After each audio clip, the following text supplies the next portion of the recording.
Welcome to Silicon Valley Impact, where business insight meets startup innovation. And now, your host, Brian Sparks.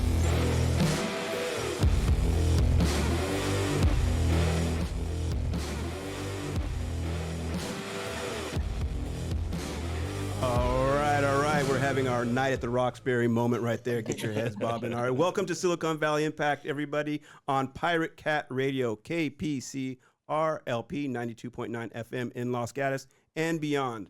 What you're about to hear is edited for radio. I'm your host, Brian Sparks, and this on your screen is my co-host, Lisa Helfrick. The purpose of this show, hello, Lisa. The purpose of this show is to have honest conversations about what it takes to build great businesses and communities. That's really the power word right there, communities, so that you can make an impact within your own. With that being said, Lisa, show number one of many. Excited to be here. Good to see you. Where do we begin with this? Yeah, I'm excited to be on the radio.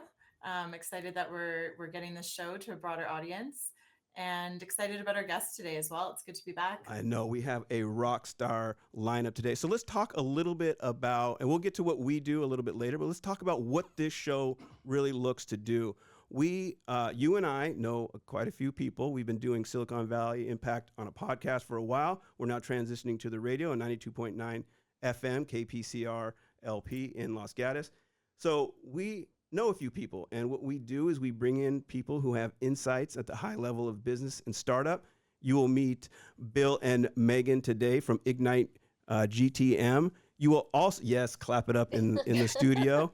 You will also meet Catherine Somners, who is a small business owner, which is really unique. You'll also meet, the list of all-stars just goes on and on. You'll also meet Allisa Song, who is from Nanodropper. She has a startup. So yes, hello. And you will also meet my volunteer executive producer, Jimmy Wong, today. We will tell you about that story in a little bit. But Lisa, break this down a little bit for our audience. What are we going to be looking at in each of these segments? Yeah. I guess in each of the segments. So yeah, our show kicks off. Sorry, Brian, can you back it up? Did you just introduce? I got to introduce us. Yeah, I kind of rolled through it. So, okay, let me tell you what my superpower is, and everyone in this room can vouch for that. I'm super messy. I will drag everybody all over the place. I'm like a mad scientist. So, Brian, who is in the background, you'll meet in a minute. Brian and Lisa, and yet you are not hearing double. There are two Brians in the studio. But Lisa and Brian keep me, I guess, in line. So, Lisa, before we get to our guest today, let's talk a little bit about us and why we're doing this aside from business. Yeah, of course. Well, Brian and I met when we were becoming certified as coaches, and through a program, and immediately connected on the love for startups and the love for entrepreneurs and the grind, right? That entrepreneurs go through to really make their businesses successful. And, I think we've both been really fortunate to have had a lot of exposure to great founders, great startup teams, and, hearing their stories, hearing all of the learning lessons, I think that's really what brought us together. And those stories are really what we're excited to share with, our own community. Yes. And so we got a lot of stories, but let's just get into it. So I think we're 5 minutes in. Brian, you're going to keep me online for time, I think. Yes. You got it. Okay. So that's the voice of God, Brian. Well, I also get a visual here so people can see me and the people in the audience here. Okay. Oh, I love it. They're getting a little preview of what's to come. Okay. All right. So keep in mind, everybody, this is intended to be messy. So if we go off into the weeds, forgive us, but we love that rabbit hole of insight. But let's bring in our first guest, Lisa, before I start geeking out too much. Of course. And also, before we meet our first guest, we have to say that our guests are here to provide insights. And so there are no monetary benefits or sponsorship deals happening in the background here. So just wanted to say that off the top. And excited to introduce now our first guests, Bill and Megan. So you both hail from IgniteGTM. And for our listeners, GTM is an acronym that means go to market. And we will ask you to say more about that when we pass it off. Bill's expertise in go-to-market strategies and tech innovation has catalyzed growth for industry leaders and startups. His strategic acumen, driven by cutting-edge analytics and process automation, has spurred triple-digit growth and successful exits. And as a mentor and advisor, Bill's hands-on approach and technical experience make him an asset for businesses aiming to enhance their market capabilities and revenue generation. I know that is a skill set every startup is looking for. And Megan Thorp, a portfolio manager with IgniteGTM, 12 years of experience in marketing, sales, and back office operations for RIA firms, and has developed marketing strategies for multi-million-dollar asset managers and financial advisors, leveraging her background as an investment advisor and an MBA from Johns Hopkins University. As a co-founder of a health tech startup, her career is distinguished by an innovative fusion of technology and finance. Very exciting. Also, I'm sure, Megan, you'll have lots to talk to Allisa about today when she comes on later to present her startup. So yes, first question for our audience members who might be new to the concept. Could you please explain what exactly is go-to-market in the context of a business strategy? All right, yeah. So let's kick that, Bill. So welcome both of you. Yeah. So these two, so Lisa, well done with the intro. These two people are my friends. They're great people. And again, let's keep it messy. And Harold, who's in the background, I'm just going to call it out, man. Harold. What'd you drop back there? I know, Harold. You got a lot of action going on in the background. All right. Incredible So let's have scene. fun with it. Just want to check in with you. Bill, thanks for coming, being on the show. Megan, two geniuses, great people. The focus really of bringing these two people on, my thought was, because we're trying to build a community and because it's a great strategy for early businesses to have about going to market, I think there was a great mashup here. I mean, Yeah. you're my buddy. So where do we begin with this in terms of why build community? That's been one of your key strategies in scaling so quickly. You have a lot of experience with that. Maybe you can kind of tell us a little bit about that. Yeah. And Megan, same thing. You came on board, and Bill gives you a lot of credit for really building culture and being a part of that. So Bill, to Lisa's question, why is community so important when it comes to launching a company? Okay. Well, so let me answer the first question first, which is what is go-to-market, right? So go-to-market is just, when you have a product or a service or an idea and you need to go monetize it, you monetize it in the market, right? You find customers, and however you do that, that's your go-to-market strategy, right? So I think every business that needs to be a business has to have some kind of form of go-to-market installed. Now, the second question, which is why community, right? So we're in the tech space. We're an advisory business. You guys are also executive coaches, right? So you guys know that there's just so much noise out there, on LinkedIn, on Twitter. And if you do cut through the noise and reach the person, one thing that stands true is that, we all want to sell something, but we all don't want to be sold, right? So, these direct approaches and cold calls, and those are kind of like the bane of existence for sales, right? So for us, we really wanted to take a different approach. Why don't we build our business intentionally through community? Just get people together. Let's open up doors for others, right? And we know that eventually that creates opportunities for ourselves. So in essence, IgniteGTM, our own go-to-market strategy, is to be able to build upon the social fabrics here in Silicon Valley, especially within the investor community, investors, founders, GPs, LPs, and that's how we go to market. I love the approach to relationships. And we have a lot of small businesses listening in as well, people who are thinking of doing a startup, people who are thinking of, the small town business like here in Los Gatos.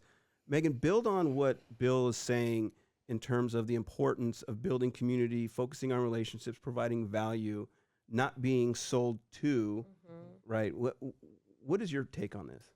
Well, I think it's more or less the type of personality you have to have, right? To be a giver and to be able to accept, right? And so it's this ever evolving, like being good at having relationships.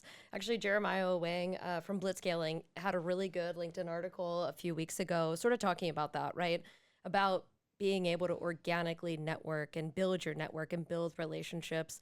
And I've sort of been doing that since I started in the business industry. Like my dad was just like, make sure that you're building your bench and you're creating mentorship and you're sort of giving back to those people who are helping and pulling you along the way. And I think with meeting Bill, he's doing the same thing. It's the events aren't there to be transactional. The events are there because we're trying to build community. And the reason why we're here is because we developed a strong enough relationship with you that you saw value.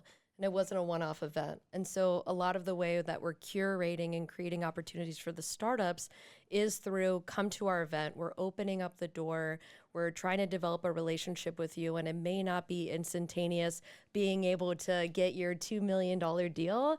But I'll tell you that if you develop a strong enough relationship with somebody, you're going to be top of mind.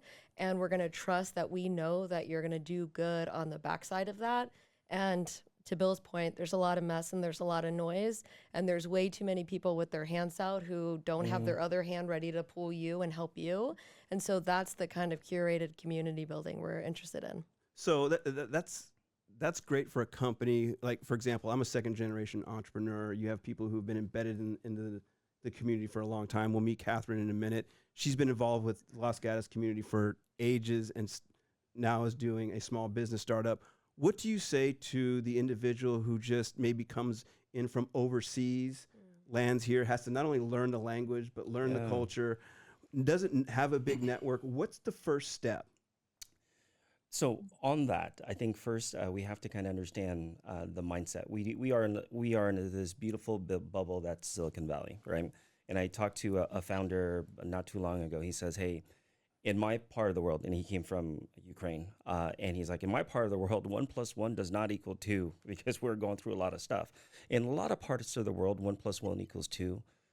And in some places, it could equal 3 or 4. But only here in Silicon Valley, it could equal 10, 20, or 100, right?" I was like, that's really, really cool. And that is really important to answer your question, which is we have abundance here.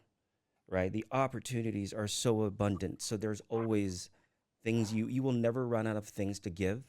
Right? And I think that's the spirit, whether we realize it or not here in Silicon Valley, that we have a lot to give and there's a lot to, to harvest, with each other. Right? So I would say, first understanding that's the mindset that we have here in the Valley. And I would say the other part that I think that maybe takes some edge off of the anxiety is, we are okay with failing. It's not, if you say something wrong or you fall down, somebody will pick you up here. And then so just get into it, get into that messy networking middle, meet people, connect with them on LinkedIn. And I think eventually the seeds will start sprouting and it'll pay off. What I love, so a lot of things that we do with coaching founders for Founder Fit is teaching them how to lead with vulnerability. And we're going to hear from Jimmy in a little bit his story of vulnerability. But what I'm hearing from you is not only there's this 10x experience in Silicon Valley, if you could almost classify it as positioning, like how you position yourself, not only physically in an ecosystem, getting into, events and meeting people, but also the mentality of being a giver I know it's hard for startups to get away from that survival mindset. Megan, you kind of had an aha moment right there.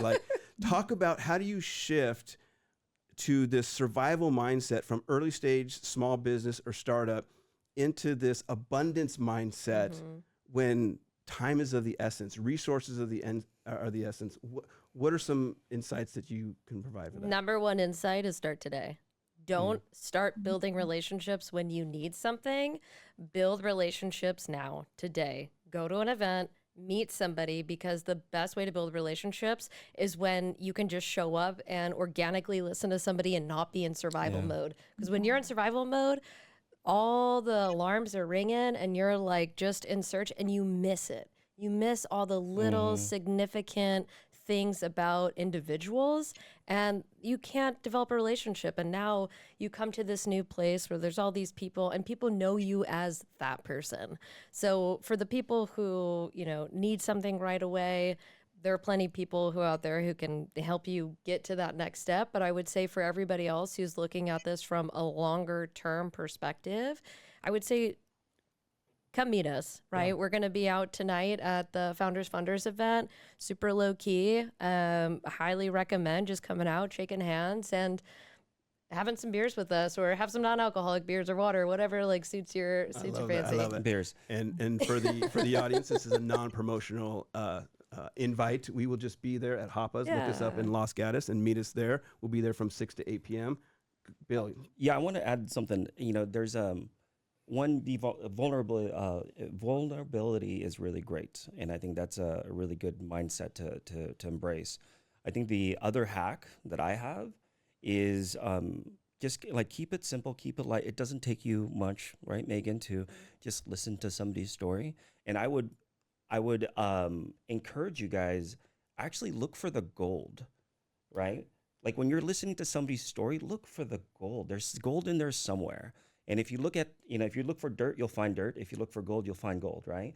But just in that spirit of listening to somebody's story and then seeing what maybe there's collaboration points, how you can help. That in itself, it just kind of unlocks a lot of anxiety and tension, and then people can feel the pureness of your spirit. Mm-hmm. Yeah. Can I add something? yeah, please. I go. feel like from gonna like a take this over. strategic perspective. Yeah, we're just Take yeah. over. Take over. New show host.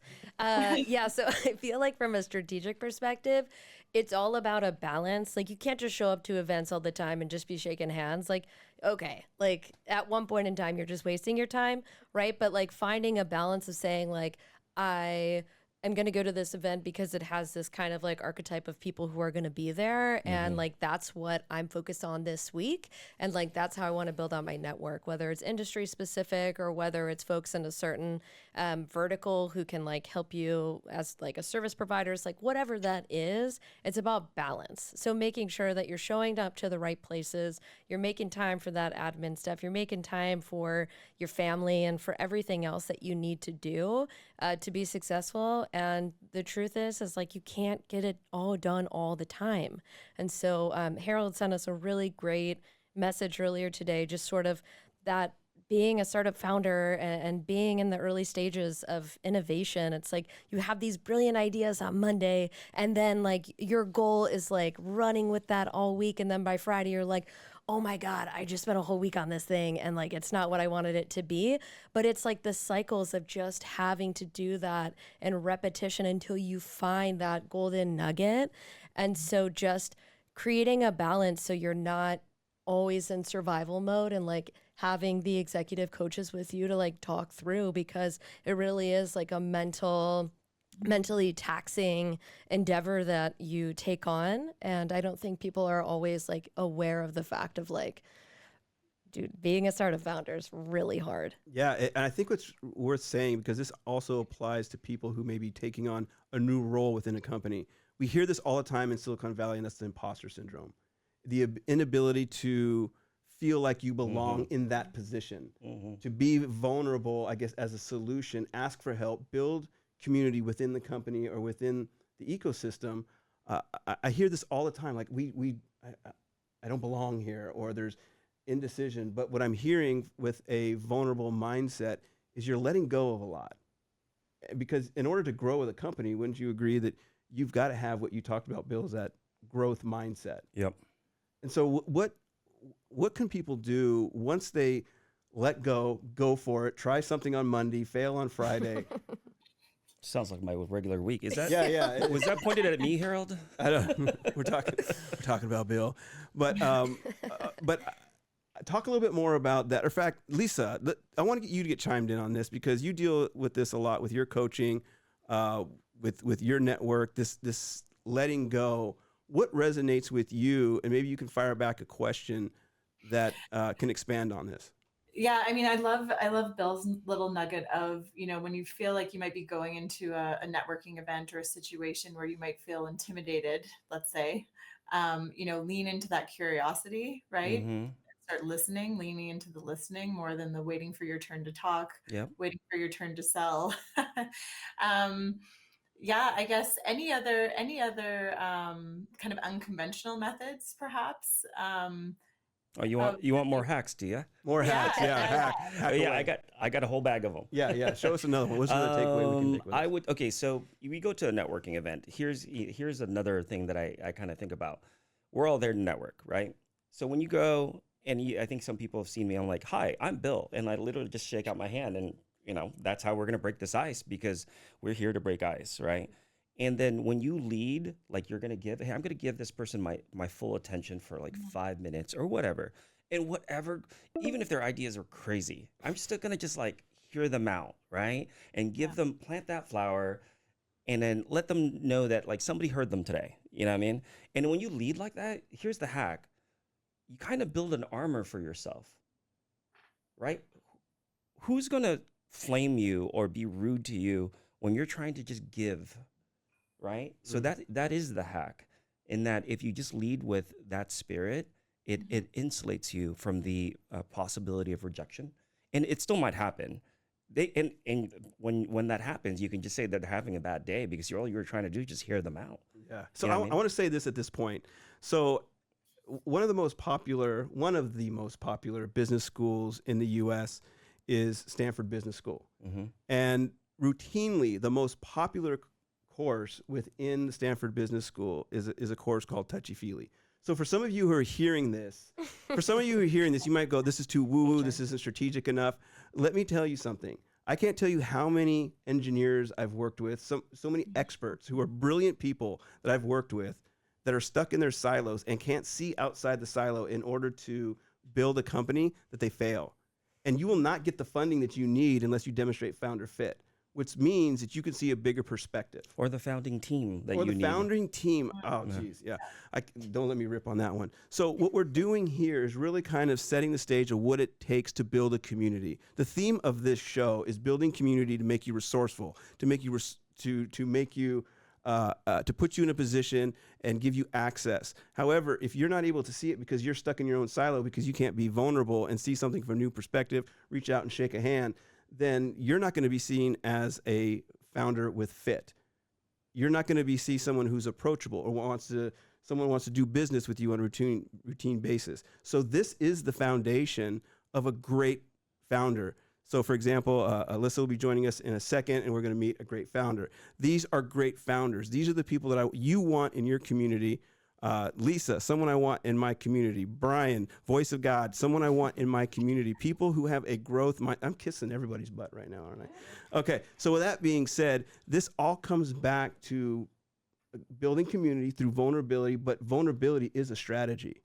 With that being said, and it's not a touchy-feely thing. It is something that empowers you as a great leader. And if you don't have that leadership skill, you can't grab market share, whether it's a global company or a local company. Yeah, and I would say, like, if you just start with yourself, believing that you are enough, that you're not an imposter, that you're just one of many, squirrels trying to find a nut, right? Mm-hmm. And then if you really lead with love and giving, you'll convince another person to join your team, and then another, right? And then eventually you'll convince somebody to give you money, investors. Then you'll convince customers to buy your product, right? But if you start from the inward out, I think you'll get a lot farther than trying to do the other way. Trust is gold in startup. So let's do this. So Megan and Bill, I want to bring in, and Lisa, I want you to bring in Allisa. Allisa Song, who I think is amazing. I mean, I met her. So for those of you who don't know, I run 2 angel networks, and Allisa came through one of them. And I just thought what she was doing and who she is in terms of a founder is just amazing. So Lisa, can you please introduce Allisa? Brian, I'm sorry to interrupt. Forgive me, but we need to take a brief pause. Can we do that for just a moment before we bring Allisa in? Yeah, pause it. Okay, great. Not you. What happened? All good. I'm just going to pause. All right. So we're going to pivot now to the second part of our show. We just got done hearing from Bill and Megan from IgniteGTM. They're not going anywhere. They're going to stay here and give some feedback and join us in the conversation with Allisa Song, who is from Nanodropper. Lisa, I'm going to look to you to bring in this brilliant individual who is going to share with us about her startup. Maybe one of the most impressive bios we've ever read here. So Allisa Song is the CEO and co-founder of Nanodropper, a commercial stage medical device company offering solutions to adherence barriers in glaucoma and other eye disease management, something I'm sure we're all going to need at some stage in our life. Allisa received her degrees in psychology and biology at the University of Washington and is a peer-reviewed author in the fields of neuroscience, genetics, plastic surgery, and ophthalmology. She is graduating with her MD from the Mayo Clinic in May. Amazing. In the next month here, a month or two, and has been recognized for her passion to create patient-centered solutions to close health equity gaps by Forbes 30 Under 30, Worthy 100, and the National Inventors Hall of Fame. Amazing. Allisa, I will hand it over to you. Tell us about your business and where it's at. Yeah, thank you so much for the intro, for the invitation, and also all the love. Um, it's really nice to meet you guys. My name is Allisa, and I am one of the 4 founders of Nanodropper. We're really working on improving access to vision-saving medications and delivering better outcomes for folks who are dealing with chronic eye diseases. And we do this by making eye drops smaller. If you've ever used an eye drop, I'm sure you're familiar with the experience. You try your best to aim, get that drop in, but it makes a mess all over your face. And it turns out that's because all eye drops, are up to 5 times too big for the human eye to even hold. So of course it's going to spill out and make a mess. But even worse is it can actually be drained by the ducts that connect your eyes to your nose. And that's how we get systemic side effects from eye drops. All of this problem really gets condensed down to a few things. The first is it's wasteful. The second is it becomes a financial barrier to care for folks who are using really expensive medications, like those for the treatment of glaucoma. They can be up to $600 per month. Patients run out all the time before insurance is ready to cover the next refill. So they're really having to make that decision of whether paying out of pocket or skipping the rest of the month. And this is exactly one of the major reasons why we have all of these amazing medications available, but up to 25% of glaucoma patients are still irreversibly going blind from their diseases. So me and the founders decided that we can close that gap between what's available commercially and what your eye actually needs, and created an eye drop bottle adapter that reduces the size of the drop that's appropriate for the human eye. All right. Well, Allisa, I really commend you for tackling this pain point. And I have to say this before we go forward, just as kind of a disclaimer. Running 2 angel networks, I hear a ton of pitches. This is not a pitch. This is just an overview. We're not soliciting for investment or partnerships or anything at any level. This is just to, again, identify a problem in the market and have a brilliant individual come in and explain how they're tackling that problem. And so, Allisa, again, welcome. I want to welcome you personally to the show, and thank you for being here. You guys are doing amazing things. And so I want to kick off the Q&A session with you about your company, why you decided to go down this route. And then I'm going to pass it to Bill and Megan, and they'll ask you some questions about why this is important. But why this space? Where did your passion and your love for this particular project come from? Is it something that you struggled with? Is it something within the family? Where does this energy to focus on this problem, where did it arise from? Where's your secret sauce in all this in terms of passion?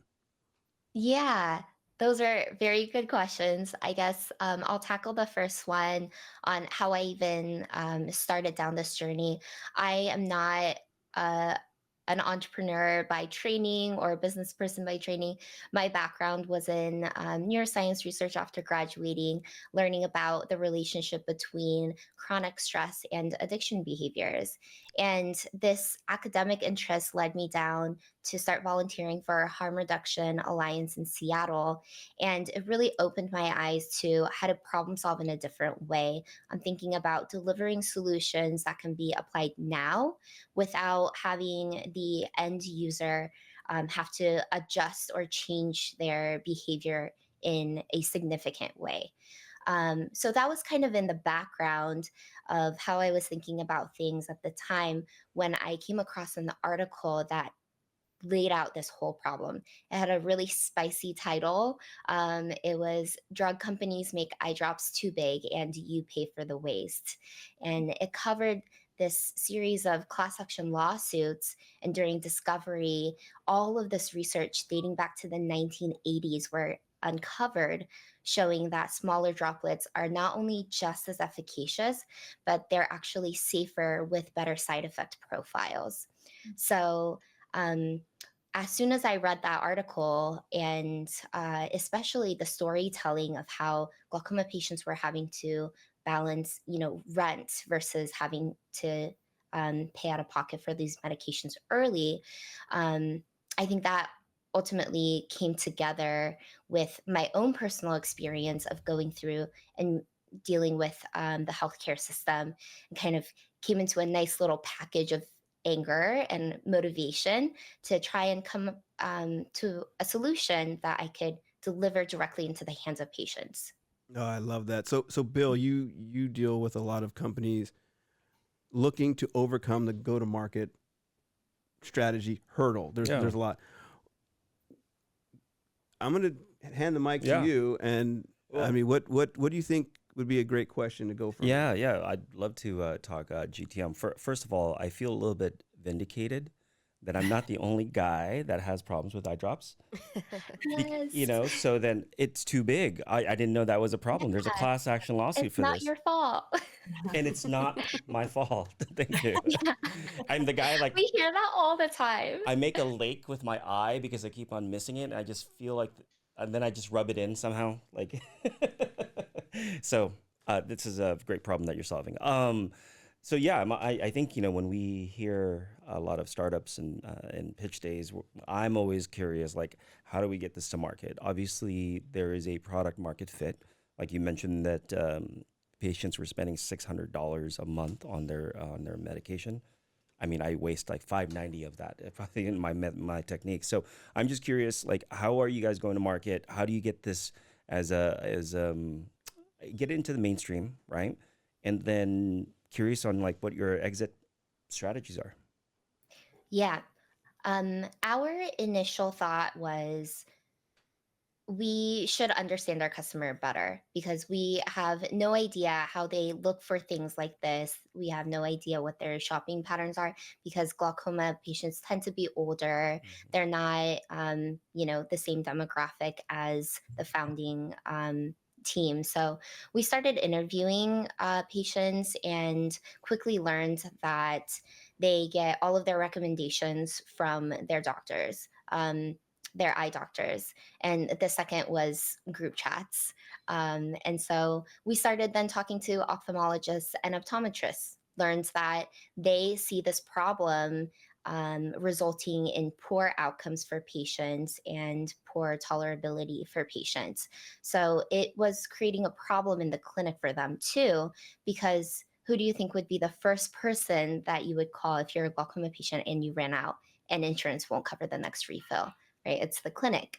So it was leading to increased administrative time that wasn't billable, unhappy patients, and they we learned that clinics also use expensive eye drops for dilation and perioperative drops as well. So putting all of that together, we realized that we might have a really strong potential partner with these eye care doctors. We did a little bit of market research, learned that 90% or more ophthalmologists and optometrists have some sort of private practice setting where they are the ultimate decision maker. So we commercialized selling wholesale to individual eye care clinics, kind of giving them the ability to do their own patient selection. And what's nice for us is that they take on the education burden, or at least some of it, on our behalf. And patients are able to learn about it when they're getting their eyes dilated, because they'll be like, what is that weird blue tip? And there's the lack of tissue that you get handed when you get your eyes dilated with a nanodropper. And so then they learn about the device and see how it can help them with their home medications too. Gotcha. So so you guys, it sounds like that's a great plan. It's a very grassroots approach. You know who you want to sell to. How do you balance out, because there's going to be a certain window where this solution is relevant, right? Before somebody else reverse engineers, or there's a better solution. So how big is your moat, and what is your moat? And then how do you adjust your kind of GTM rollout with that timing? hmm In terms of moat, there's a couple layers. The first is, of course, IP, but it can only get you so far. So the second is about brand identity and what Nanodropper means for patients and ophthalmologists who are recommending them. Even though we weren't required by the FDA to demonstrate non-inferiority of our device, that was something that was really important to us, especially as a technical founding team.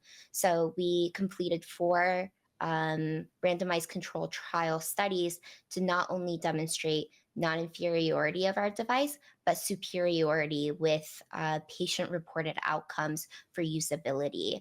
So now we have not just a device that reduces the droplet, but we can proudly say that if you implement our device with your patient's home medications, you can actually improve outcomes over a longer period of time. The patient experiences better, and we're able to solve all of these other problems that microvolume delivery solves. So it's really about the safety and like real world data that is a bigger moat around our device. Got it. I guess I'm just curious what it looks like and like how different is it from a regular eyedropper and like Do is you it lose it? Is it easy to multi-use? lose? Yeah, is it easy? I know. Is it like tiny?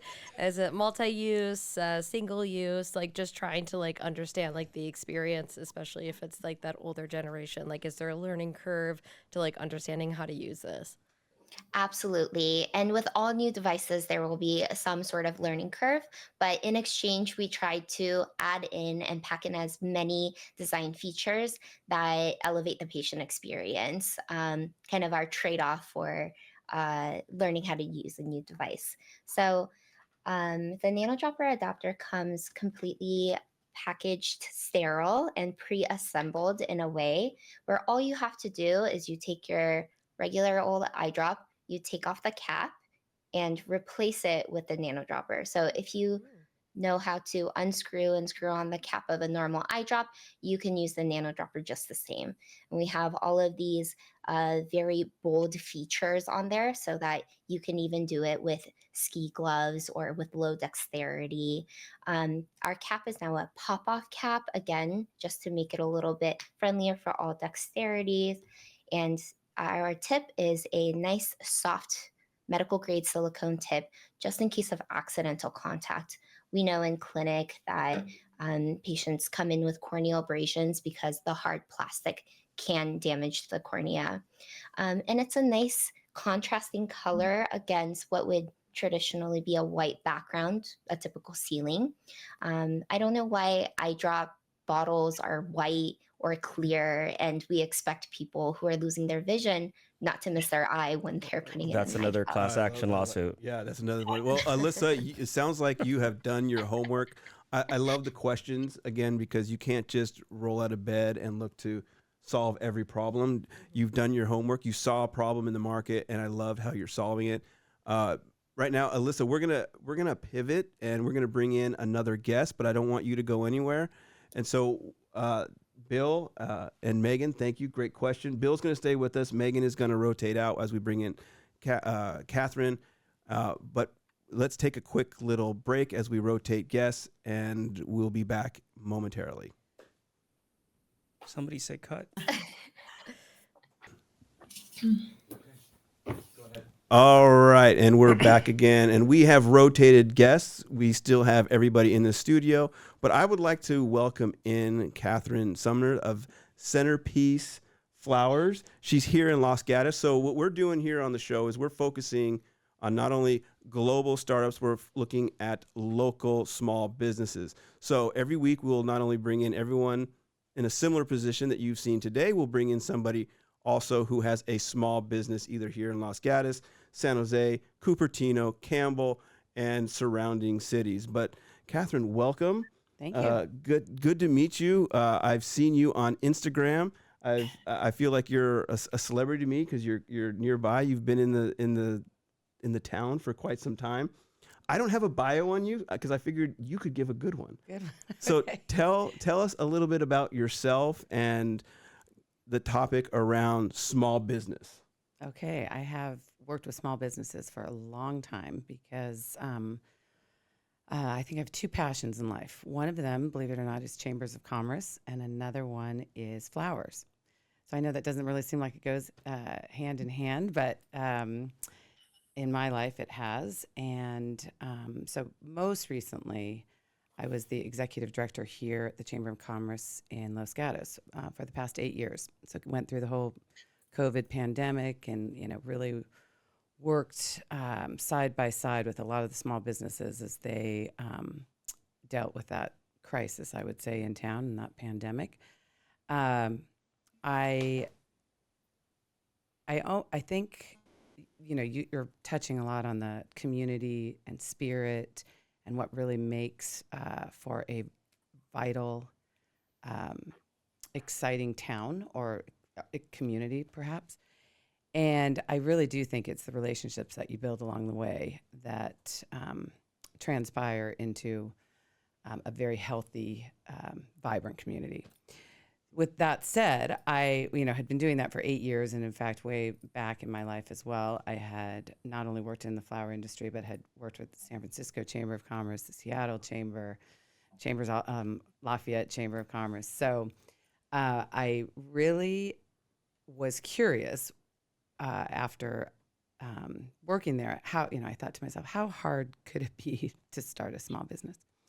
Turns out it's really, really hard. And I am so humbled now, having worked, and done all these red ribbon cuttings for businesses that have gone from 0 to 60 and had to, do the red ribbon cuttings, and we invite them into the community and what it takes to get to that point. So, for example, Allisa, so amazing what you've done. And it's perseverance, courage. When it came to what I ended up having to do, I had always wanted to do something in the flower business, but I literally woke up one morning and I said to my husband, I said, you know what, I'm just going to go for it. And you almost have to have that gut instinct, like I can do this, regardless of what challenges you're going to face. Was it a dream? It was always a dream. Was it a dream that night, and then you woke up and? I think I'm still living in a dream right now.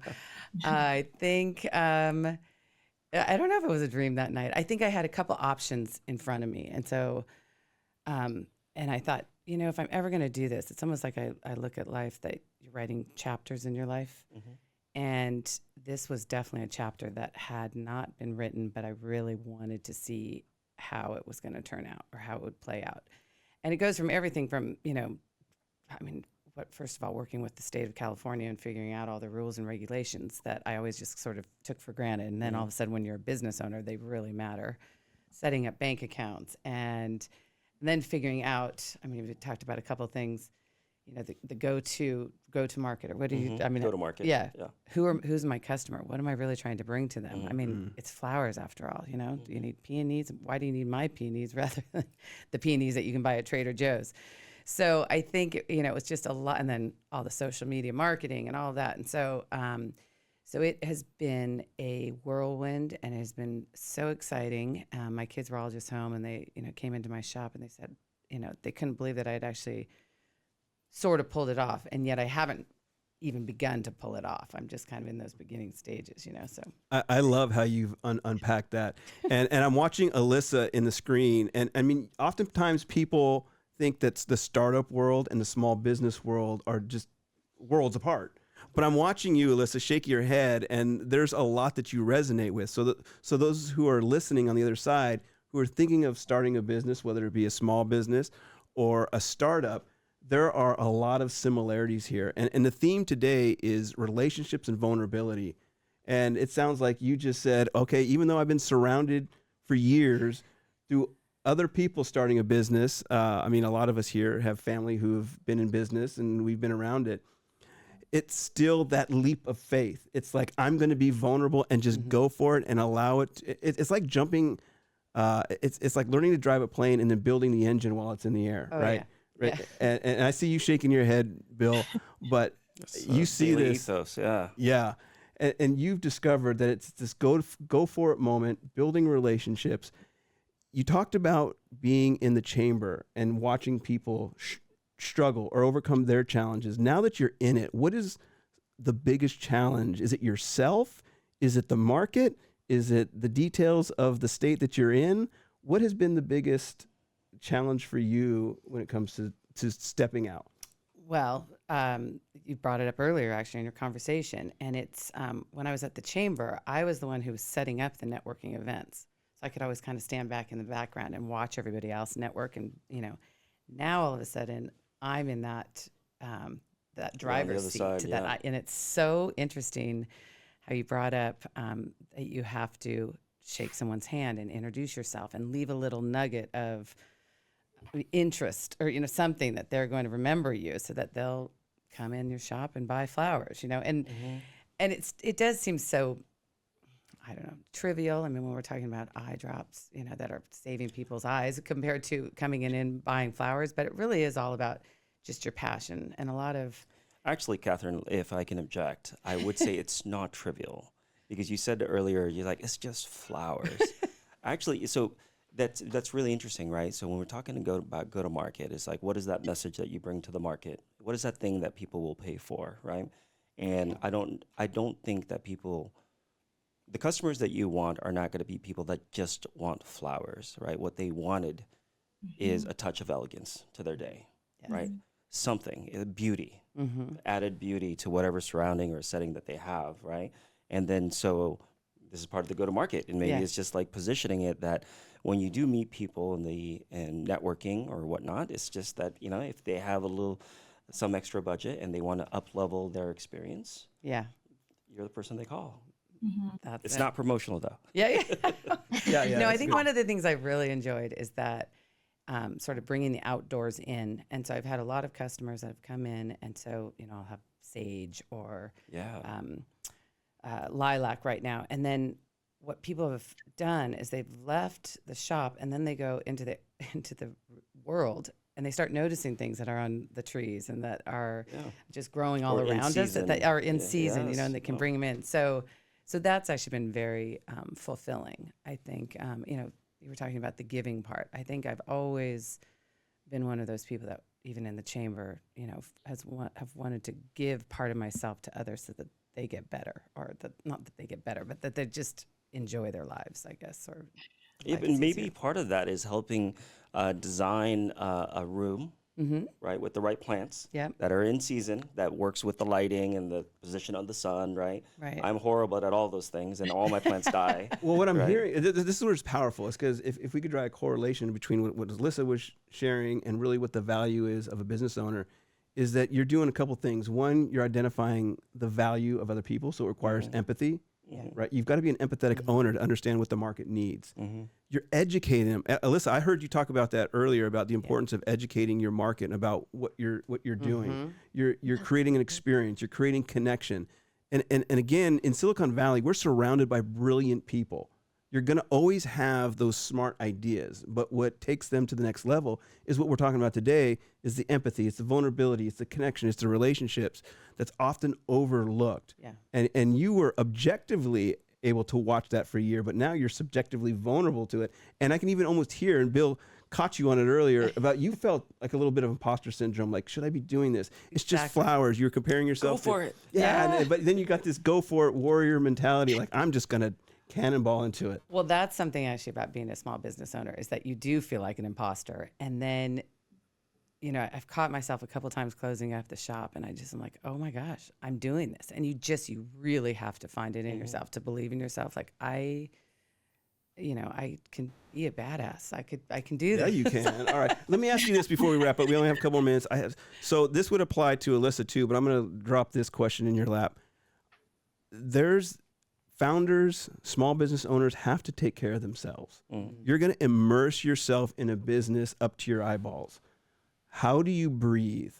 How do you just take a moment and recoup? How do you rest? How do you exercise? How do you heal yourself mentally, emotionally, physically, spiritually? Because it is taxing. Great question. I mean, I haven't... Being surrounded by flowers helps. That does. I listen to good music when I can. I turn the music on really loud at the shop, when no one's around, and just kind of... What kind of music? So if I'm really stressed, believe it or not, I'll listen to George Winston, like winter into spring or spring into summer, and that actually really helps sort of calm. I do breathing exercises, the 4 breaths in and the 8 breaths out. And then I do look forward to backpacking. So then I really get out there in nature and it doesn't hurt living in Los Gatos in this beautiful community. Yeah, that helps a lot. I do have 2 dogs. They kind of distract me as well. And so I need to do a little bit more of it, though. I have not found that balance yet where it's an intentional healthy. thing, right? Where you have to clean yourself from the grind, right? Yeah. Okay. Well, I gotta say one last thing, because the coach in me has been sitting here quietly, but I love you it. said off the top, I don't really see, alignment between a chambers of commerce and flowers, but I think they both actually symbolize growth, right? I was thinking about this community enhancement too. Yeah. And just connectivity as well, maybe in different contexts. But there's a lot of similarities that kept popping to my mind as you were talking more. Well, it's funny about the similarity between, or the where flowers and chambers of commerce connect. And it's that so often chambers are having big events and all the events need flowers. So I was always kind of making sure how to beautify an event, or whether we did a wine walk or did the promenades in Los Gatos or whatever we were doing, or having an annual dinner party. I was always concerned about the aesthetics, so I think that's how it did fit together. But I think more importantly, really, that what I've learned is the small business is all about community. So my shop, it's really a community gathering place, and it's kind of becoming that. That's awesome. So, Love that. Yeah. Hey, Brian, I want to just chime in on that note. One of the things that Catherine does really well as a business owner, are you okay with me chiming in, Brian? Yeah, please. One of the things that Catherine does really well, and I've owned businesses, but she's present. And not only is she on the floor, she's moving around, she's greeting people, and she's conveying a feeling of interest in the people that walked into her store. That's amazing. So not only an interest in the product, but an interest in her customers, learning about what they're doing, asking the right questions, and being really present to make people feel warm and welcome and like they really want to come back, and that they've been given this kind of white glove service at a flower stop. So I just want to put that out. I love that. And I think that what that symbolizes is characteristics of good people. And I think those who are excelling at what they do is because not only they're smart, humble, and hungry, that's stolen from Ray Dalio, but they're great, great people. And they're empathetic, and they know how to connect. And I think if you're going to do good, that's where it starts. And Catherine, I want to thank you for coming today and being a good person you are in a good community. We're going to take a short break, and we're going to wrap up with our last segment. All right. We're in the final leg of our show. And again, to remind everybody at home, this show is 4 parts. 1, we will be talking to a lead guest about their insights and their experience about startup, business, their perspective about the ecosystem. We'll be talking to a small business, and we're going to be talking to a startup. You saw them today with Catherine. Catherine's still here with us right now, as well as Allisa. She's still here with us with the startup. So every week we will do that, and then we're going to have the wrap up. And every week I bring someone on. I call them, at this point, my volunteer executive director. And this week, my volunteer executive director is Jimmy Wong. And Jimmy has a unique story that I want to make sure that those who are out there feel that they're not alone. And we've talked a lot about today about being vulnerable. And Jimmy's story is a story of vulnerability. Jimmy worked for a popular tech company, and life took a turn. We talk about imposter syndrome when we step into a startup, but he's had to step into another role. And so, Jimmy, I want to welcome you. I want to thank you for helping us all week long. And we're looking for rotating volunteer executive directors, but it's a unique quality that we're looking for. So, Jimmy, tell us what happened, why you're here, and why you and I agreed that people shouldn't feel alone when it comes to this topic. Yeah, Brian, thanks for having me here. I'm really excited to be here. And my story is probably very familiar to folks in tech recently. I was laid off after a pretty good long career. I was working as a program manager, and I led career development programs at the famous tech company.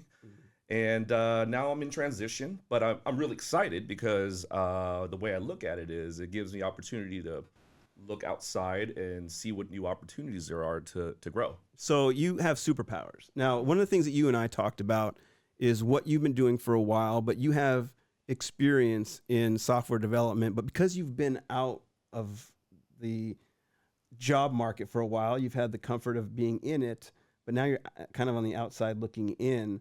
What has been some of the insecurities trying to find a new role? Well, the one that that the other guests have brought up is definitely the imposter syndrome. I dealt with it at every juncture, every part of my journey as a professional, and it's hard because your work, even though you're not supposed to say this, it's part of your identity. And when that goes away, then you feel like a piece of you is no longer there. So it's definitely imposter syndrome and just insecurity in general. Yeah, I know there's a grieving process. There is. Right, and it comes in waves. And I think even Catherine, when you are in a startup, things come in waves. Should I be doing this? Do I belong here? And even when you may get laid off, there's this feeling of doubt. There's a grieving process. What have you done other than making, your new career, finding a career? What have you done to kind of manage those waves? I mean, I asked Catherine earlier about what she does to keep herself centered as she grows the company. What do you do to keep yourself centered so you don't go crazy yourself?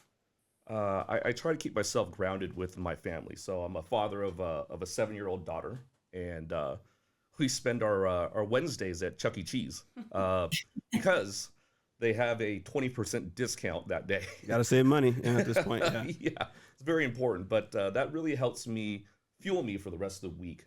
So that's very important. Okay. Well, Jimmy, I want to thank you for all your help this week. Jimmy's role is temporary because we are going to look to place him at some company. So if you want to connect with me, you want to connect with Lisa, you can find me at brian@briansparks.com. Lisa, before I go to our outro, I definitely want to look to you. What have I missed today? Yeah, I just have something to say to all of those unemployed people out there, in tech or not. As a recruiter, one of my second job, first I was an accountant, then I was a recruiter. I've hired thousands of people, executive level down to frontline. And I have to say, some of the top performers that I've ever hired were unemployed before they came on board. And I think there's also a shift as well in talent, in terms of how they really view, people that may have been unemployed for some time. I have seen these people bring much more diverse perspectives into the workplace. They're highly motivated. They always bring a fresh outlook, especially having a bit of a break in their career to understand what do they really want to do, who do they really want to work with. I've also found them to be more adaptable, very loyal, very grateful, and just truly bringing a much more positive energy, I would say, to an organization sometimes than those that are, perhaps moving over from a similar business, don't get that break, don't get that opportunity to reflect, don't get that, moment of reality as well, in terms of, how important a job really is to your life. So I hope that's something really positive for you to hear and others. Again, unemployed people have been probably some of the best performers that I've ever hired throughout my career. Ditto. I repeat all those sentiments, Lisa. Thank you. Well, I want to remind everybody, if you want to hang out with us today, we're going to be at a local establishment here in Los Gatos called Hoppes. We'll be there from 6 p.m. to 8 p.m. Love for all of you to come out to the after party for that. You can look it up. It'll be in Los Gatos at Hoppes. That's a wrap. So I want to thank everybody for listening to Silicon Valley Impact. This is show number 1. Celebrate Lisa. All right. You can join us here every Tuesday from 3 p.m. to 4 p.m. Pacific Standard Time. Make sure you follow us also on Los Gatos Lifestyle, where you see more of Catherine's shop and other local establishments in the surrounding area. If you'd like to be a guest on the show or talk about your startup, what you're doing to overcome the problems, go to market, or showcase your local business, you can connect with me at brian@siliconvalleyimpact.com. And Lisa, I will promise you I'm going to get your email in a minute, but connect with both of us on LinkedIn as well. This radio show is edited and was produced and on air at Pirate Cat Radio, KPCR LP 92.9 in Los Gatos. Brian Voice of God, take us home. I thank you all very much. You guys did an amazing job. Thanks to our studio audience here and to all of the guests. Brian and Lisa, you guys are amazing. Thank you both for doing this. I'm sure everybody watching and listening appreciates. So I think that's a wrap, yeah? Yes, sir. All right. Thank you.